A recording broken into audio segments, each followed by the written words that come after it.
So I'm going back and forth in my head between Phil and Philip here. And I know you mostly go by Phil, but I think I'm going to settle on Philip. It feels a little more formal and maybe a little more appropriate to the occasion. I wrote a piece about dress codes today, so I'm having a bit of formality in my brain right now. So you started off by writing about the abundance movement and how it relates to energy and permitting. I'd like to talk about that a little bit. I was not a huge fan of the abundance book, which I thought was not great. But as a political movement and as a way for Democrats in particular and people on the left to engage with policy issues and the political world, I think it's pretty good, and I welcome it. When people talk about this stuff, maybe the utility permitting process is not the first thing that leaps to mind for a lot of them. A lot of people are thinking about housing and stuff like that at the top of their agenda. But tell me about that and why it's important and why we are talking about it and should be talking about it. Sure. Well, thanks for having me, Kevin. I hope I lived up to the dress code that you wrote about, but we always strive for that. So abundance, I would also echo that. I think there seems to be a bit of a disconnect between, what the way people talk about it and sometimes the pragmatics of it. So I concur that, the way that sometimes a book is written about it might not really reflect, what we're hoping to see. But we do see this really big growing movement under this abundance umbrella. And what I think is really happening is you've got a lot of people on the left, especially, that are discovering that some of their policies just can't actually do anything without some kind of modification to the regulatory schema that is in the country. So you mentioned housing, and it's like, well, it doesn't matter how much you subsidize housing or how much you redistribute wealth or tax and spend, whatever you want to call it, if you actually have laws that say you can't build this thing. In the energy space, you always hear people talk about like a clean energy revolution. I think in your piece on the abundance book, you mentioned, like laser ignition fusion. And it's like, okay, well, why isn't that happening? Well, it turns out that at many points, the government says you cannot do this. You need express permission. It's a lengthy process. And especially what we see is litigation being a huge factor in the permitting snarl for pretty much anything energy. So you have a lot of folks who have championed the idea of clean energy and a revolution or whatever you want to call it, have kind of competing things in their mind where they have now realized that you can't just subsidize your way into this sort of future. Now, I, as a free marketeer, have never really been a big fan of the like subsidize everything approach because I think there are a lot of shortcomings to that. And I've always been more of the mind of, well, maybe we should be looking at reducing barriers to market entry, right? If you want more clean energy, you want to make it so that it actually can enter the market freely and compete on its merits. And that's something that's not a new idea, but I think that people under this abundance umbrella are starting to discover it in a way that they hadn't before. And that's largely because of the messengers, right? Like, when I say it as a free marketeer guy, it's not really trusted the way that Ezra Klein, when he says it. Yeah, and of course, he would say that he also is a free market guy, just one with a different set of priorities, I suppose. And again, as much as we could nitpick about that stuff, I'm glad it moves in the right direction. Jonah often quotes our friend Ramesh Purnur as saying he doesn't mind flip-flopping in politics as long as people are flipping to his position and getting to the right one eventually. And I think there's some real wisdom in that. One of the things that's always driven me crazy about this kind of discussion more broadly is that, for instance, in the case of nuclear power, which I care a lot about, I'm a nuclear power advocate. People will tell you, well, we can't do nuclear power because even though it's got a really low environmental, at least carbon footprint, it's very expensive, and the processing and the permitting process takes a long time, and it's very cumbrous, and it just takes forever. And that's true. But the people who tell you that are the people who made the process expensive and impossible to comply with. We have some real sort of, what's the word I'm looking for, kind of organic problems with nuclear power in the sense that for the longest time, every nuclear plant was kind of from scratch. There was no modular nuclear power, so everything was essentially everything was a prototype. Everything was and there were no real gains from scale and productivity to be had. Of course, that's changing now with the advent of small modular reactors. But we saw, similar kinds of things with solar power and with wind and things like that, where they were able to actually kind of come to a set of agreed upon standards and sort of engineering homogenization relatively quickly. Where solar panels are pretty much solar panels; they're a commodity, and wind turbines are pretty much wind turbines. So we've seen them get through that process a little bit more quickly, but that's because, in no small part, because they didn't have the kind of ideological and really moralistic opposition that nuclear power has always had. Nuclear power has had really, really powerful opponents since the 1950s and 1960s, partly because of its association with nuclear weapons, which is, I mean, steel too can be used for lots of different things. It can be used for surgical instruments or for bullets, depending on what you want to do with it. So sort of talk me through some of this, where there are people out there who want to do permitting reform, who want to make it easier to build certain kinds of facilities, but they don't want to make it easier to build LNG export docks and terminals. They don't want to make it easier to build natural gas-fired power plants, even though these are the source, really, of pretty much all the greenhouse gas improvements in the last 30 years in American history have been the displacement of coal by natural gas and the production of electricity. So, in Klein's book, of course, there is a bit of that moralistic stuff too, where we want to make it easier to do certain kinds of things, but we don't want to make it easier to do energy projects across the board and let things compete in the marketplace and see what actually works. So, talk me through your views on that. Yeah, so this is something that I realize I've been working on for pretty much my whole career, about 10 years now. I was actually just talking to one of my former mentors about this big permitting debate that's happening in Congress right now, and he's like, "I've been working on it for 20 years, his whole career." So it's always been an issue, but I think a little bit of sort of history is kind of in order here.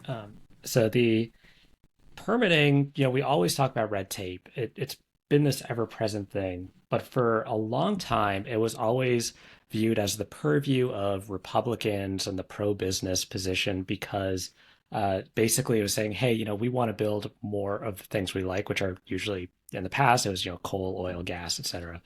And then, it was always the environmentalists that were opposed to that. They were saying, hey, we want to have more regulation, more restriction, because we're seeing this trade-off of an environmental benefit from this position. Now, what's changed is everything, regardless of what sort of type it is encountering the same sort of permitting difficulties. So one of the things, this is not the only permitting issue, but it's a big permitting issue. It's called the National Environmental Policy Act, which I hate the name of the National Environmental Policy Act because it makes it sound like the law protects the environment, but it's not really that. It's just a procedural law that says, here's how you comply with all of the other environmental laws. So people often think that if you change it, that you're reducing environmental protection, but you're not. But NEPA is this process by which permits can also be challenged and litigated, because it's very vague. It just says, okay, here's all the laws, and you're gonna look into this with a good look, or a hard look, they sometimes will call it, and that's so vague that you can dream up anything. And what we've seen is a tactic that has sometimes been used against fossil fuel projects, LNG export terminals you mentioned, is this idea of, well, you're not looking enough at what the environmental implication is, or you're not looking at like climate change or these indirect effects. And that also applies to renewable projects and transmission projects and anything else that needs to move through NEPA. Even if it's not climate change, it can be looking at, well, what if there might be like an endangered species that is affected by this? So this is a thing with the Purple Line project. So this is a proposed light rail project in Maryland.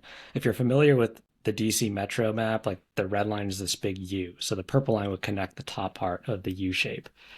And people are like, yeah, this is going to reduce congestion, traffic, and be good for the environment. And there was a environmental group that said, well, there are endangered species nearby, and maybe they could be affected, even though that's not what NEPA requires. You're only supposed to look at the direct effects. So there's all this opportunity to say, okay, the permitting process isn't good enough, and it gets challenged in court, and it seems reasonable enough that a court might vacate the permit and say, you got to evaluate this before you do anything. So now when you think about this abundance movement, where they have this idea of like an eco-modernist future or what have you, and they realize that the permitting is also affecting their projects. So renewable projects actually are more likely to get challenged by environmental justice advocates pretty much I than thought that was the anyone. most interesting nugget from your piece, by the way. I was Right. surprised to learn that, and maybe expand on that point a little bit, just so people really get it hammered home for them. Right. So it's it's always kind of hard to put like numbers to it because a lot of it is anecdote, but we're starting to see the anecdote shifting into data, right? And you see projects getting litigated by Sierra Club, NRDC, et cetera. And part of it can be environmental, right? Like renewable projects actually tend to have a large footprint. Like if you have a solar farm, you need a lot of land for that. So you're going to impact a lot of habitat more so than some of these fossil fuel projects. If you have wind turbines, you're probably going to affect migratory birds because the place that's great to generate wind power is also probably going to be great for, conditions for migration of fowl.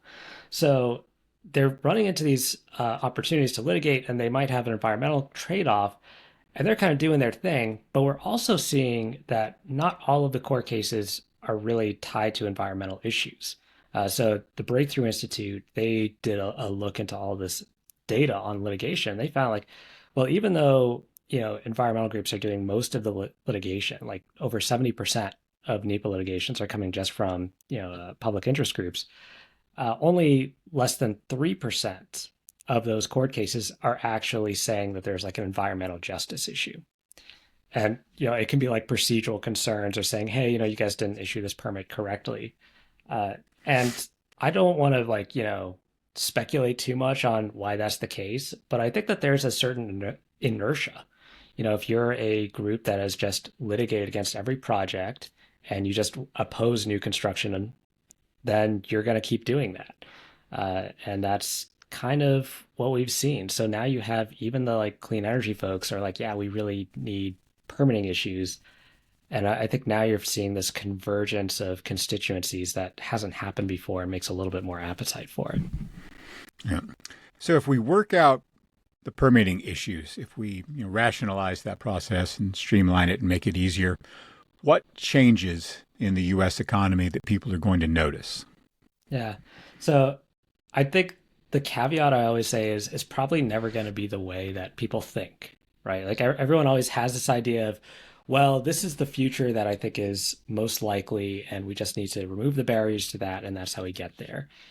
But in practice, that's not how markets work, right? Like the market is profit seeking. It's going to look to the most efficient technology to satisfy demand, and that's good. That's how you mitigate cost.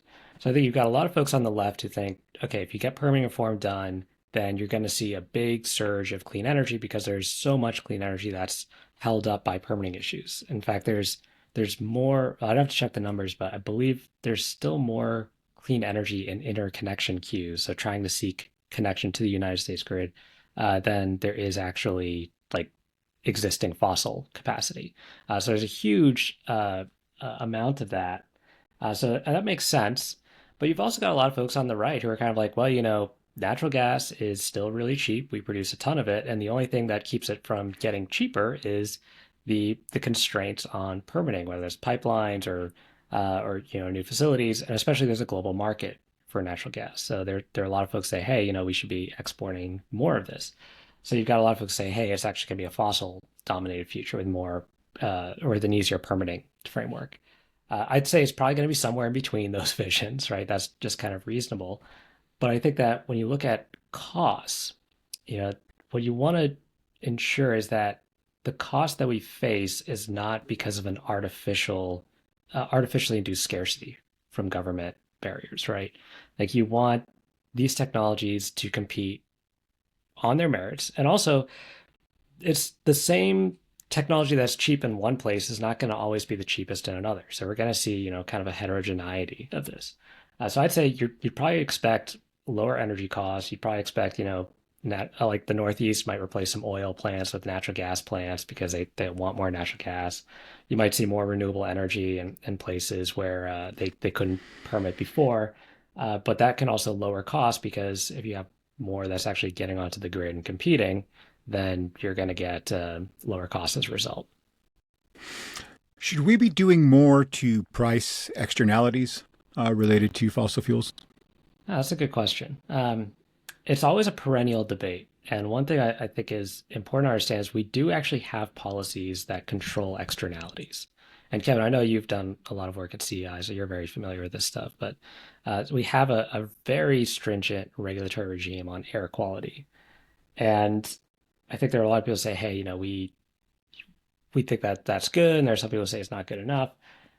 I think the real debate often comes down to like climate change, where people Hmm. are saying, hey, there's a carbon dioxide component because that doesn't have the same sort of like air quality impact. It's not regulated in the same way, but that doesn't mean that it's not regulated, right? The Biden administration imposed considerable regulations on carbon dioxide.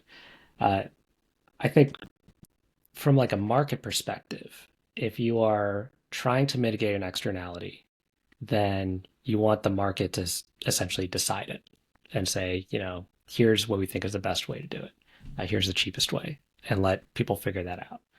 Regulations are going to be more expensive.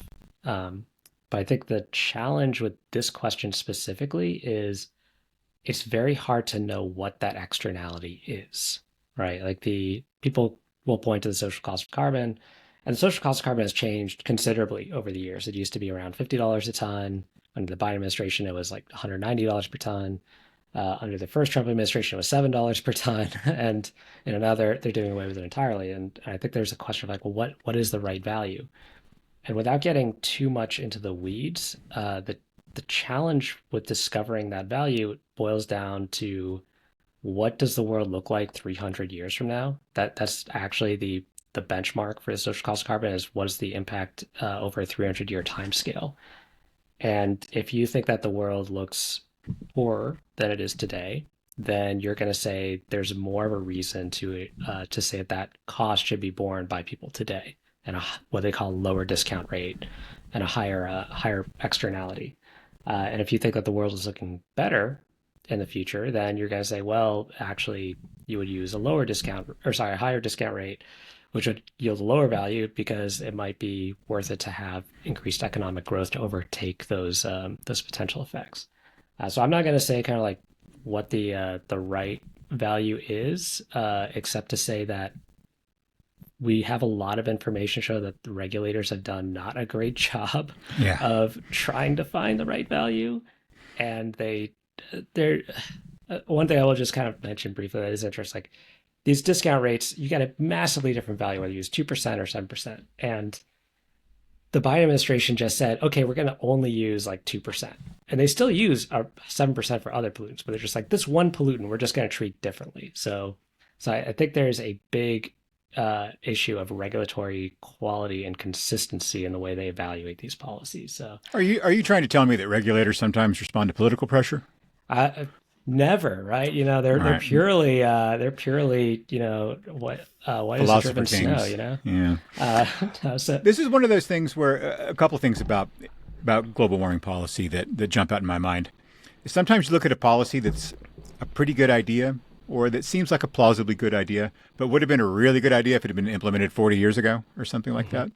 And I tend to think of like cap and trade or carbon tax as being one of those ideas that if we had done it a long time ago, it would actually probably produce some useful results in various ways. I also think this is a little bit like the top income tax rate, Mhm. where I'm sort of okay with picking an arbitrary value. If we're arguing about 36% or 39%, I don't really so much care which one you end up at, as if you could pick one and stick with it for about 50 years to provide some policy certainty for people. And I think if we'd maybe adopted a more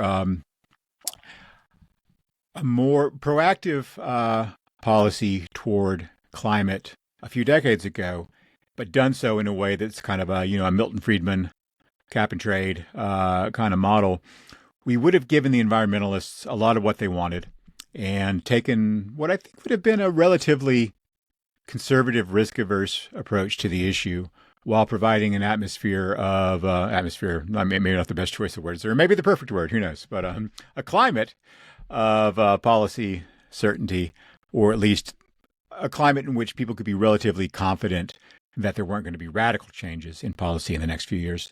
I think one of the big underappreciated economic costs of climate policy is that you've always got someone out there, whether it's an AOC type or Bernie Sanders type or someone like that, who is arguing for some sort of radical, disruptive, very expensive change in policy that's not driven primarily by environmental concerns, but it's driven primarily by kind of social justice concerns and anti-capitalism and those sorts of things. And that just makes it difficult for people to invest. It makes it difficult for people to do long-term projects, which is, of course, what you need in this stuff, because as you point out, some of these things take, what is it? A mine takes 29 years to go from discovery to production under our current regulatory regime. That's bananas. Not to take us entirely off topic, but that made me think about, the difference we see in subway construction, where, in Madrid, they're spending like 15% per mile what they spend in New York City. And the Spanish aren't really famous for their efficiency, not for the most part. I mean, they're not as bad as they used to be, maybe, but they're still not. They ain't Switzerland. They aren't Austria. But for some reason, they're able to do this stuff much more cheaply than we can. We see these shocking numbers. We look at things like the high-speed rail project in California, which will now be connecting two cities that no one travels between pretty much ever, at a very high rate of speed. 20 years from now, or whatever, at a cost of gazillions of dollars.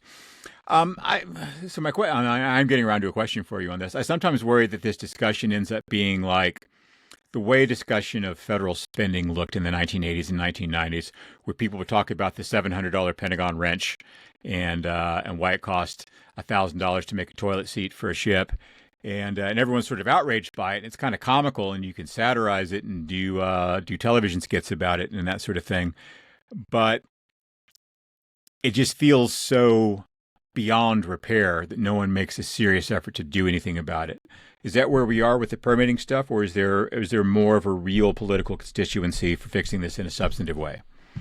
I think it's kind of moving more into a real constituency, and that's the thing that gives me a bit of optimism. Why? Why is it moving that way? Yeah. So my takeaway from your comment is really we need more siestas. Do things that way. But yes. I think I'm a big fan. The important thing to keep in mind is there's a distinction between like private sector driven activity and government driven activity, right? Like if you're listening to this podcast, you probably are paying a utility bill to cover the electricity costs to listen to this. And if you drive a car, you're paying for that gasoline. So there's a motivation for the private sector to say, okay, we want to build things and we want to sell things, and we want to do it in a way that does it better than our competitors so that we can get market share and increase profits. That sort of competition is what actually drives cost reduction and benefit. So from the private sector side, it's like, okay, the more that you can address these permitting issues, the more opportunity there is to actually have like better competitive forces in the market and a more open market. Because actually, if you have no opportunity for permitting, that simply preserves incumbents and it shields them from competition, which lets them raise costs without any kind of loss of market share. To get to the government stuff, the high-speed rail is kind of a good example. This is kind of a big issue with just the way the United States operates on a lot of these things. So other countries have kind of figured out that if you're going to have government, do things, then you probably want to have it like, more efficient than it is. And then some countries actually have like more private sector driven infrastructure. So, I could ask like, what's the country that does, subways well? And it's like, well, Hong Kong had this kind of rail plus property model, where it's like, you'd have business investors would buy land that wasn't very valuable, and then they would subsidize the infrastructure to increase the value of the land. So there's a profit motive there. Whereas in the U.S., the trains got built in New York, by the way. Right. They were subsidized by property developers way back when. Right. Which makes sense because there's this that's where the value is of that infrastructure. But in the U.S., we don't often approach public infrastructure in that way. It's often saying, hey, here's just a lot of subsidy, and then when the project runs over cost, then here's more money, and there isn't like a good look into why those things are happening, because I think that opens up new questions for people of like, well, maybe Surface Transportation Act has some issues or things like that. It's a question that nobody asks because nobody wants to know. Right. So that could be a whole other topic, but I think in the permitting space, the important thing to keep in mind is most of the stuff we're talking about is private sector, right? Like Yeah, there are some big infrastructure projects that might be subsidized, but most of it, especially with post the reconciliation bill, OBBBA, big beautiful bill, whatever you want to call it, uh, a lot of the renewable energy subsidies are phasing out. So it's really about okay, just letting the private investors try to make bets on what they think is right. So that's kind of why I see that you have this like growing interest on it, and you also have people on the right who have been talking about this for a long time say they want this, and they're also starting to converge on the same issue, which is litigation risk, and saying, okay, we need to make sure that the agencies that issue these permits actually have some clarity, because that's kind of the real thing is the agencies have no idea what they might get sued on in terms of this decision. So they just keep increasing the size of the environmental impact statements, just trying to cover everything. I think the one that came up in the Supreme Court earlier this year, I think it was like a 1,500-page environmental impact statement. Uh, and it's just bonkers, right? And people are saying, like, well, they don't need to be that long. We just need to make sure the agencies actually know before they issue the final decision what needs to go in there. And that doesn't reduce environmental quality. It doesn't repeal environmental regulation. It just says, here's how you comply with this law. And so there's kind of like fairly light lifts that can potentially make a big difference. And the traditional opponents to it are starting to shrink in number as more of them move into the camp of like, well, we actually like environmental quality, so we want to make it easier to build things that we think are good for the environment. And that's what gives me a bit of optimism. So I'm I know I'm oversimplifying this, but under NEPA and then particularly under some of its state level analogs and especially in California, basically anyone can sue. It Yeah, creates a very, very large opportunity for people to exercise vetoes. yeah. That's the big question. So under the process, you basically get the permit going, and then the agency will issue a draft environmental impact statement if the project requires an environmental impact statement. And then there's a public comment period on that. And then you can say, hey, here's how your comment or your environmental impact statement fell short, or here's something you didn't address. And then they will modify the environmental impact statement and issue a final environmental impact statement. And what we see is that there's an opportunity for projects that just don't get something raised during a comment period can get litigated on that. There's also a very long statute of limitations for these record of decisions. So it's 6 years.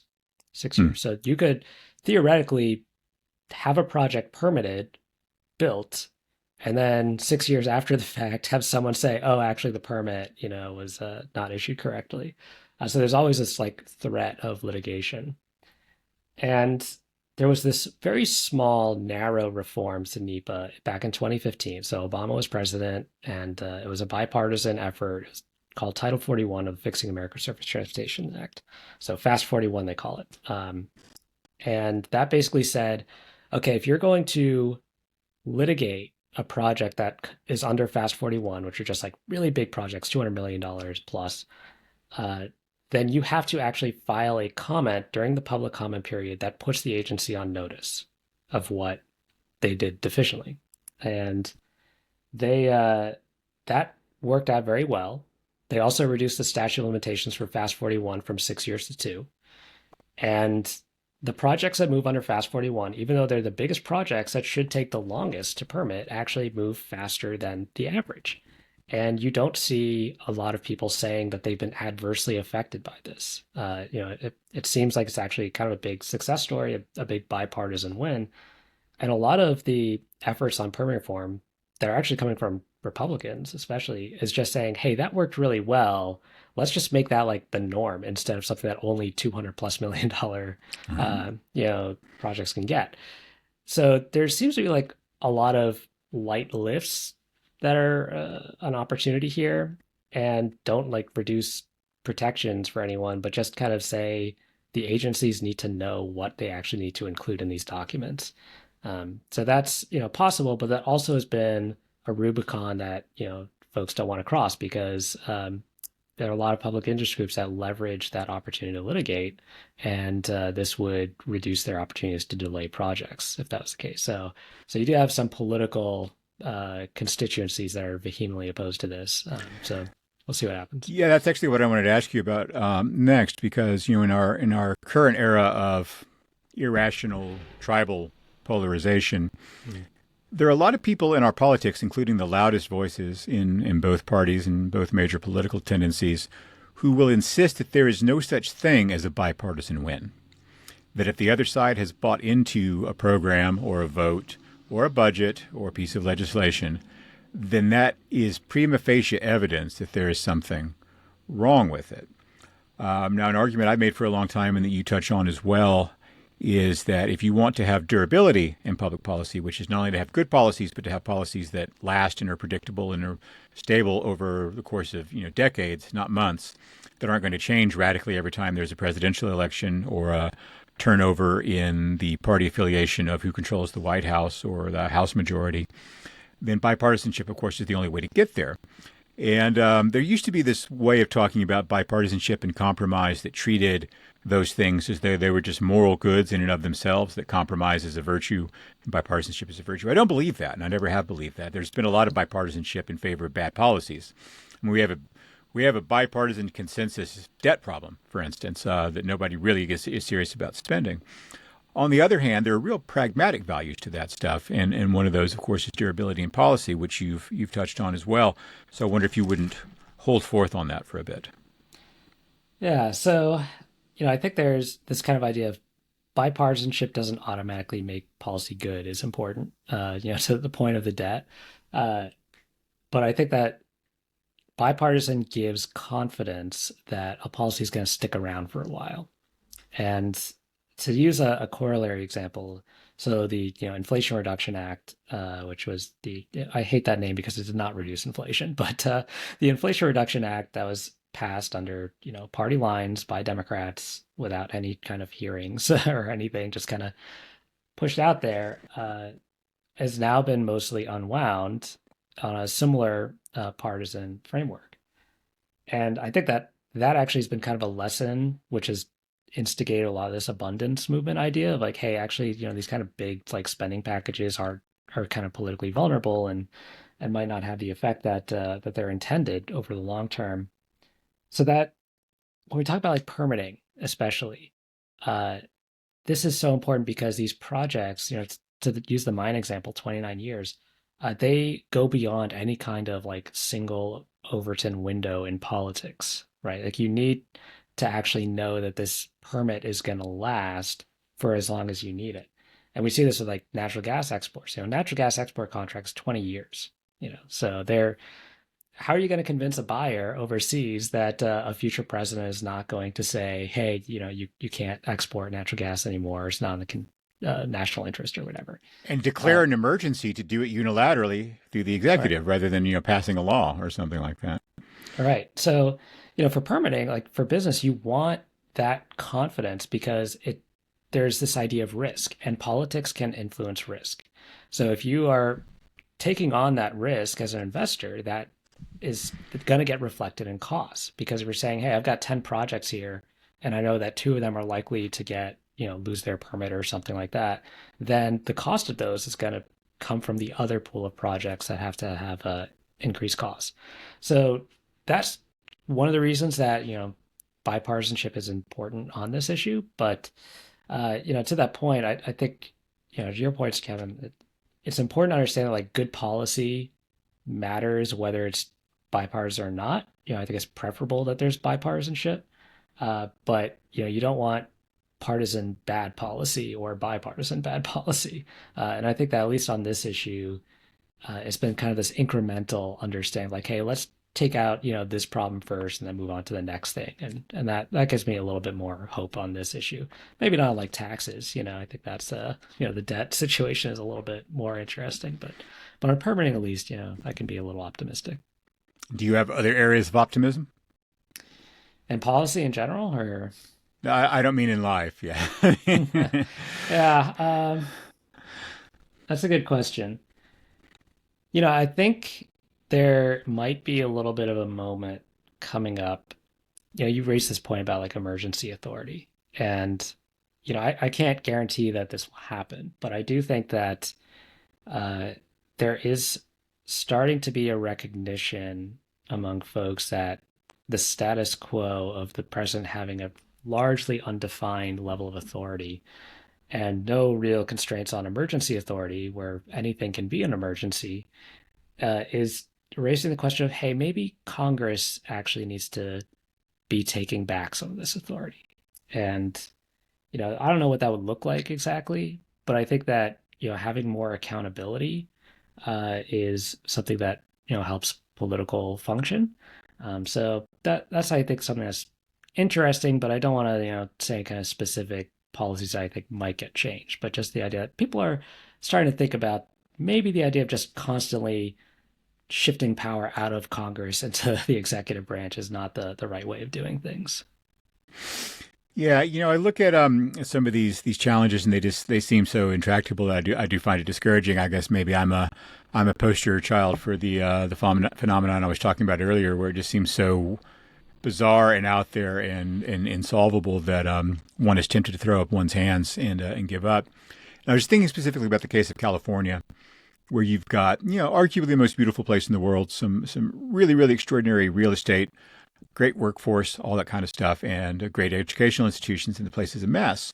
And if you really wanted to fix it, if you had $1 trillion at your disposal and you said, what I really want to do is live in Big Sur, but I'm not going to live there because California's got these problems. There's not enough energy, there's not enough water, and now it's impossible to get in and out of Big Sur, essentially, unless you're backpacking because the roads have various kinds of problems. If you had $1 trillion to throw at that problem, but you didn't have unlimited political authority to preempt all the resistance you're going to run into, you couldn't do it with $1 trillion, could you? You could not. And I think that's kind of the issue we see here is you see this abundance movement growing because it's not an issue of money or resources or capital. It's the fact that like there are fundamental policies in place that say, you're not allowed to build here, you can't do this, or you can't build in this way. uh, you know, Coming back to being like a free marketeer, I think what's important to understand, like why, this whole idea of markets versus government is important is it's the idea of like picking, right? Like the Hmm. government is really bad at picking things. And that's just because people generally are bad at picking things. So the idea of saying you're going to have like one person or even a small group of people that are empowered to pick what is the right solution is going to be problematic because they're just not best suited for that. Nobody can overcome the informational barriers. No one is omnipotent. The markets tend to work better because you let people decide, what is best for themselves, and this sort of collection of decisions together helps to steer into a more efficient direction. Now, are there is that always perfect? Of course not, but it generally leads to better outcomes than having government direction. So when you think about like these issues of how the government solves problems, to this idea of like $1 trillion, very often I think government tries to look at this as a zero sum thing. Like, well, we got these resources here, we're going to take it, by tax or whatever, and we're going to put it over here, and that just doesn't work because there's this opportunity cost that is present, where whatever you take from one is going to lead to a loss of opportunity there. So, California is it's interesting. You look at it kind of pessimistically, but I actually look at some of the developments there where I think they've kind of realized that the stuff they were doing is not working. Like Newsom is kind of changing his tune on a lot of the oil policy and a lot of the energy costs, where he just was focused so much. Like he had this effort last year, I think it was, to try to have like profits reined in from oil refiners and say like, okay, you're gonna have to disclose all this, and the state is gonna make determinations on that. And well, guess what? Then refiners closed in the state, and this is a huge problem because California has requirements for different blends of gasoline, formulations of gasoline to improve air quality. So all these regulations have been bad, and I think they're starting to come up to that wall of I've realizing that. also heard that Yeah, people in Southern California drive a lot. yeah, Yeah, funnily enough, when you don't have high speed rail, you got to drive, right?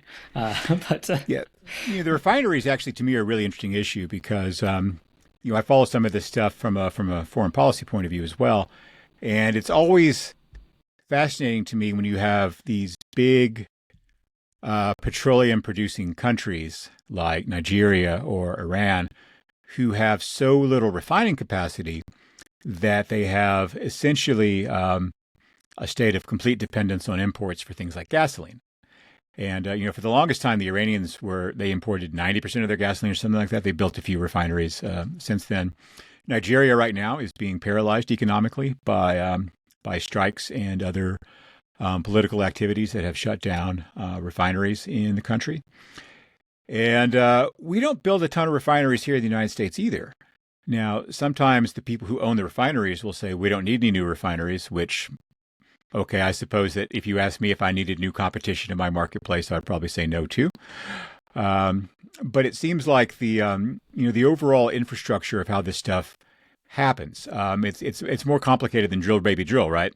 I mean, you can bring oil and gas out of the ground in Midland, Texas, and the environment around there, but getting it to refineries, changing it to usable products, getting those usable products to different places is super super complicated. I remember being in Dallas a few years ago, and there was like a week and a half where you just couldn't buy gasoline because some pipeline had been disrupted because of a storm in Houston, I guess it was.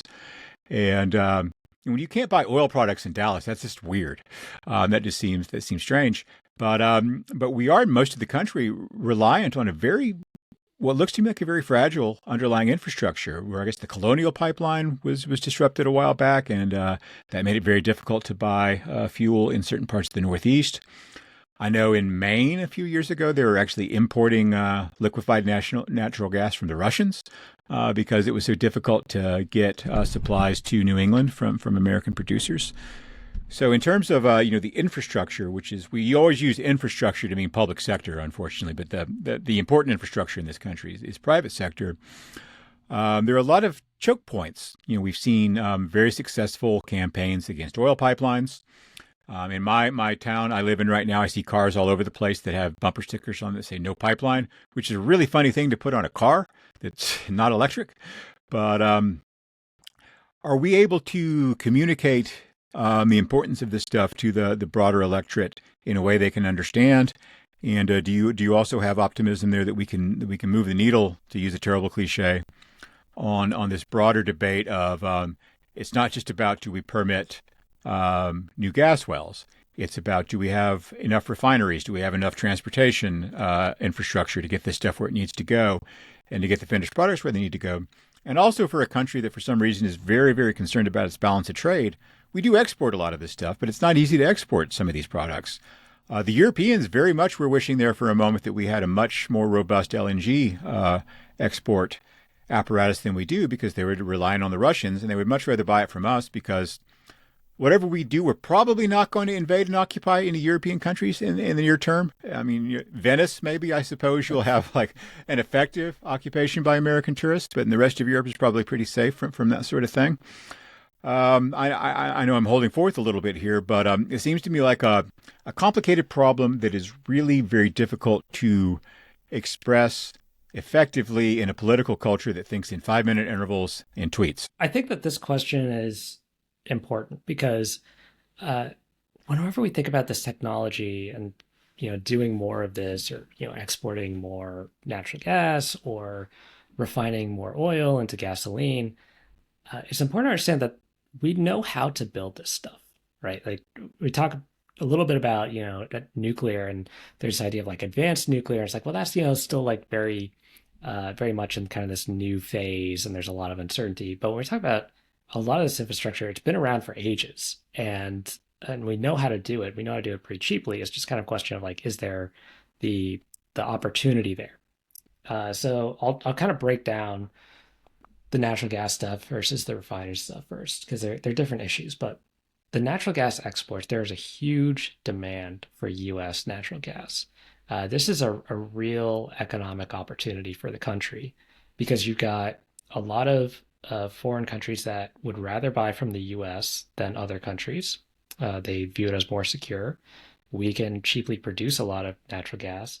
And you have this growing demand because a part of it is replacing coal with gas. It's really hard to replace like coal with some other resources like wind and solar because they're different. Even though electrons are electrons, coal has like black start capability on a grid. It has dispatchability at any time.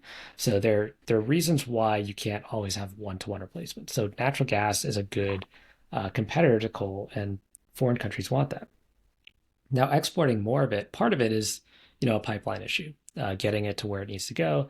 The other part are the terminals and like actually permitting them. One challenge here is it wasn't until the war in Ukraine that like people realized like, hey, maybe it's actually good for the US to export more gas. The Europeans were really into it. They had like way massive natural gas price spike and because they just stopped, importing from Russia, of course. And that lets you move, but it takes a long time to permit and build this stuff. You need a real lead time. And most of our export terminals were actually initially being permitted as import terminals. There was a time when we thought, hey, we're going to have a shortage of natural gas. We got to import more. And then they changed gears and switched it over. That is a real missed opportunity. It's one that I think has driven a lot of the permitting reform discussion. But now getting to the refineries, what I think is so interesting is like people are very acutely aware of gasoline prices, right? Like it's such a big part of our energy expenditure, and it's right there in your face every time you go to the pump. And you talked a little about like pricing externalities. The gasoline price, I think, is the big question of why you don't see a lot of like incentive to do that. People would rather be shielded from the price through regulation sometimes than see the price at the pump. And I think that California, where you have the highest gasoline prices pretty much, and you have these specific formulations that make it scarce, that drives this shift in the political constituency where you can say whatever you want as a politician, but you can't overcome reality, right? Like this was, I think, Biden's problem in during the election was he kept saying like, talking about Bidenomics and how much better things were, but people didn't feel it. Like inflation hit everyone really hard. And I think with energy prices, that's something that happens. People can feel when it's really expensive and they feel that what politicians have told them is not working. And Newsom, I think, is afraid of that, as a governor of California and wants to change gears. And I think that also partially drives this, where it's like, okay, if we want lower costs, then we need more refineries, and because refinery capacity is very strained right now. Like there's a limit to how much oil you can actually turn into gasoline on any given day, and it doesn't matter how much oil you produce if you're not actually able to turn it to gasoline. So it is a huge issue. But I can dive more into any of those that you want. Yeah, I think a lot of people, yeah, it takes them a second to realize there's not much you can do with oil. Right. You can make it into stuff you can do a lot of things with, but oil itself, you don't have a lot of uses for. I sometimes say that if I knew someone who were about 22 years old and getting out of college and who was really ambitious and wanted to make an impact in American politics, I would say move to California, take over the state Republican Party, which is a mess, and see if you can actually fix California. The American politician who comes along and fixes California will have the reputation that Rudy Giuliani had as a mayor before he became what he became. About which the less said, the better. It's an important job for someone to do, and I hope someone will get around to doing it. We're getting close to the bottom of our time here, so what haven't I asked you about that I should have that you want to talk about? Well, you mentioned this like reforming the California Republican Party, and this is a bit of a tangent, but it's something I think is interesting. Is when you look at like electricity prices in the country and electricity markets, a lot of states still have a vertically integrated monopoly where you just have one person, one company that you're allowed to buy electricity from, and they're regulated by the state for how much profit they can charge. And under that model, the incentive is to increase the size of your infrastructure and your book value as much as possible so that your profit margin seems really small. And that used to be the norm for everywhere. But you have some states that actually have competitive systems where they're having wholesale suppliers compete to the lowest cost to supply electricity. And Texas is kind of an exception to this because they're Texas. They're just like, we love competition. Let's just do this. But when you look at the mix of what states have vertically integrated monopolies and what states have competition, it's mostly the blue states that have competition. It's like, well, why is this? Why are the folks who are more traditionally left leaning and more about big government actually, in favor of markets here? And really, it's that they kind of ran into this problem first. Like the Hmm. more government expands, the more impediments there are to production, the higher costs get. And there is a fundamental accountability mechanism that kicks in when prices become unbearable. So the blue states, just by virtue of being more into big government, kind of reach that first. And I think we see that a little bit in California, with the gasoline prices and permitting issues, housing costs, where they've done so much to make it so hard to do anything there that they're starting to realize that this is not sustainable. And they're the first state that has to really course correct in a way that other states haven't. So that's another thing to keep in mind is like when costs get high, people do want change, and that motivates a lot of what we're seeing now. One thing I definitely should have asked you about, maybe we can talk about it a little bit here at the end, is the state of the grid Mm, and vulnerabilities there and opportunities to improve things. sure. Do you want to talk about that now or at the Let's end? talk about it just a little bit, yeah, and then we'll let you go. Sure. Uh, so I'm both like optimistic and pessimistic is one thing. I think there's a lot of when people think about the grid, they often think about the sort of homogeneous infrastructure that we all draw from, and that if a new like data center comes online, that they're losing power or something like that.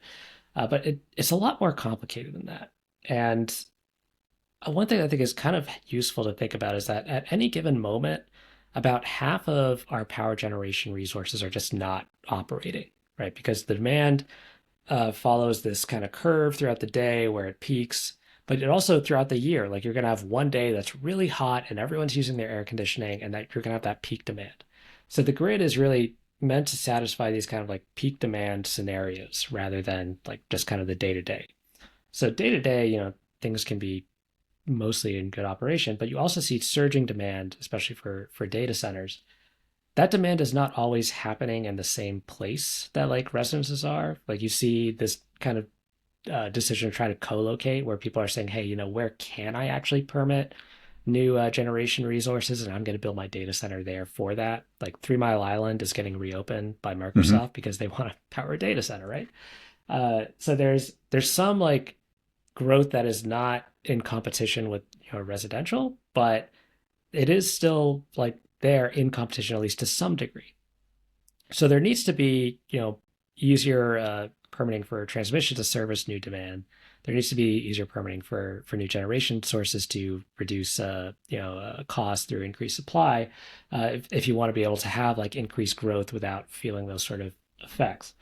But I say that a lot of the issues that we do see are in terms of like justification for policy intervention, I think are maybe a little bit overblown, right? Like you see a lot of the Defense Production Act stuff where their government's trying to say, hey, this is an emergency and we're going to keep power plants open by force, which actually can be bad because if you are saying, hey, we're going to use government to keep a power plant open that would have retired, then you're also sending a signal to the potential entrance of the market that they don't have a market. That their market share has actually been forcefully taken away from them by government.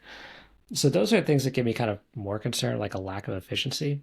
But in terms of reliability, we have pretty stringent reliability standards, and despite like some events like Winter Storm Uri in Texas, and California has had its fair share of blackouts and wildfires that affect the grid, but generally like things aren't that bad yet. I'd say, like I'm not as worried about reliability, but I do think that is like it's on the horizon if we don't manage to build new infrastructure. The grid is like fine today, but it's not fine for like the future, if that makes sense. And I think Sure, that it's a does make question of, sense.